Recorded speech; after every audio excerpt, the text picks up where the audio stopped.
the meantime, let's put the spotlight on Tata Communications. Amur S. Lakshmi Narayanan, the MD and CEO at Tata Communications, joining us now on the show. Hi, Lakshmi. Good to be speaking with you. Thanks so much for making time and speaking with us. Just wanted to first start by asking you about the miss that we saw in this quarter. Sequentially, the data revenue grew just by 0.8%. Analysts were penciling a much higher number. What has led to this slower growth, and was there a bit of a revenue mismatch here? Not really. I think we have been seeing a slowdown in the last 2 quarters, and we are very pleased to see an uptake this quarter. Compared to Q4 on all the growth matrices, we have done quite well on both on the digital, on data. All of them have grown.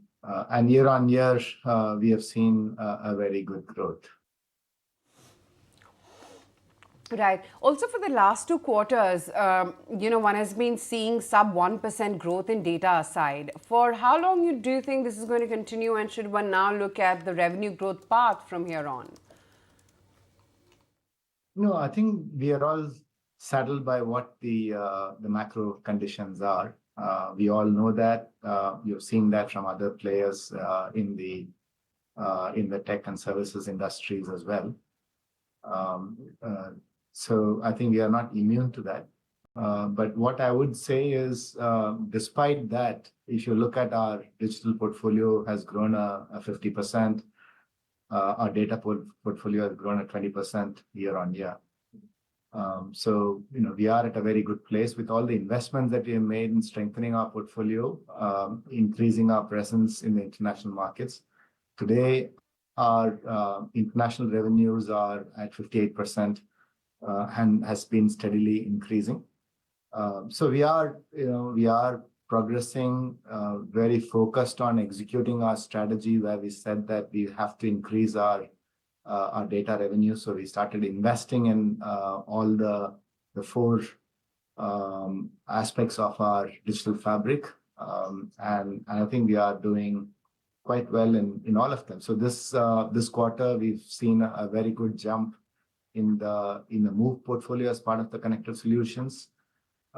We have grown in cloud and security. We have grown in the interaction portfolio, albeit quarter on quarter on a slower basis, but on a year on year very well. Our media portfolio, both on quarter as well as year on year, has done very well. Again, on the back of the ICC T20 event that just got concluded, as well as the Formula One race is starting. So I think various portfolios are kicking in. Obviously, we'll expect all the portfolios to fire on all cylinders, and that's what we are working towards. Fair point. But Lakshmi, I wanted to get a sense from you with respect to the kind of pickup that we should anticipate, because IT companies have started indicating some sort of pickup. Would that be the case for Tata Communications as well? If you could talk to us about how's the sales funnel like now, how's the order book looking, are inquiries picking up? This quarter, we are very pleased with the order book. While we don't give the actual numbers, I had called out in the previous quarters that the order books have been static, while the funnel was strong. This quarter, we have had quite a healthy jump on the back of 2 or 3 significant deals that we have signed. One of them we have published, which is the World Athletics, even though the World Athletics actually starts only from next year, but we are very pleased with the order booking this quarter. The funnel is still healthy. Overall, if I look at the duration of time taken for concluding the large deals, that time period is more or less the same as last year. In fact, it has marginally increased this quarter, if that is any indication. But we are quite pleased with the order booking this quarter. Right. And how is it that you've, seen the performances when it comes of Switch as well as Kalera, and both on the top line as well as the operating level? Have they achieved break even? And internally, what is it the target that you have for FY25? Great. Yeah. I think on Switch, all the synergies that we talked about on the cost, on the market, and on the customer side is all playing out. They are well on track.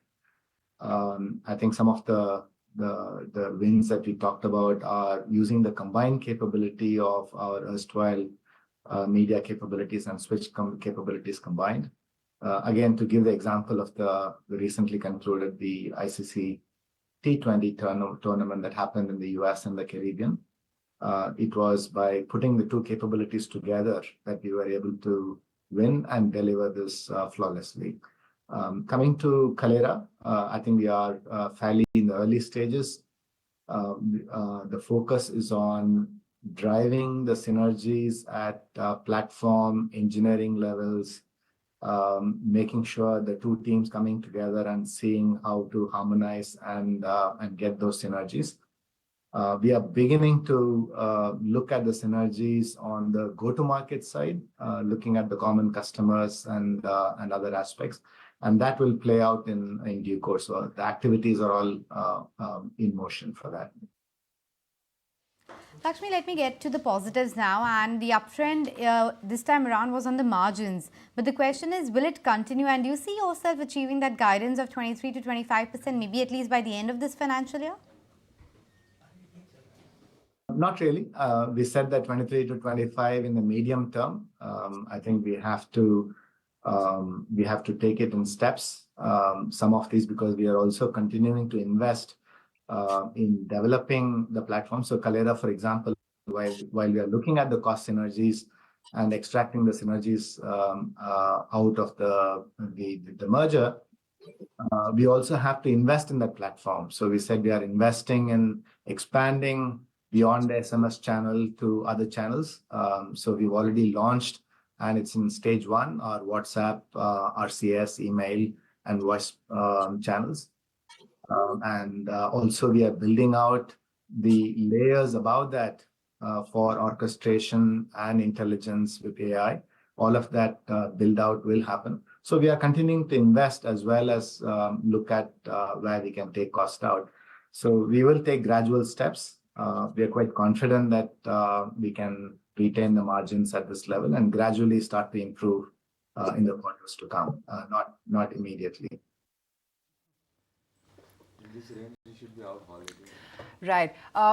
Also wanted to understand, by FY27, you do aim to double your data revenue. But given the kind of slowdown that we've been having, it seems like a tall task and seems like it can be achieved only via further acquisitions for you. So do you have anything planned or in the works or have identified? First of all, when we announced our ambition to double the revenues, it was an ambition.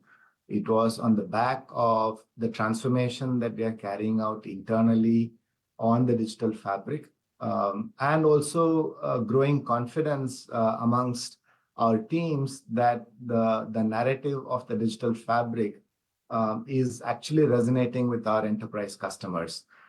Those are all very positive signals, and therefore we laid out a fairly ambitious goal to say that we would double our revenues. Now, if the market conditions are not suitable, we are not going to be disheartened by that. As I said, we will continue to focus on these investments and make sure that we participate in more and more opportunities. And this quarter is a good indicator of that in terms of order booking. As long as we continue to do that, we are very confident that we'll be on our journey, and that's the path that we want to take. As far as inorganic is concerned, we have a team actively looking at all the opportunities, but we are not going to do that just for the sake of doubling the revenue target. It has to be making sure that it has a strategic rationale, fits well with our portfolio and our strategy. Lakshmi, just before we let you go, I wanted to get a sense from you with respect to your guidance. Are you sticking with your guidance of doubling the data revenue by FY27, or is that pushed to FY28 now?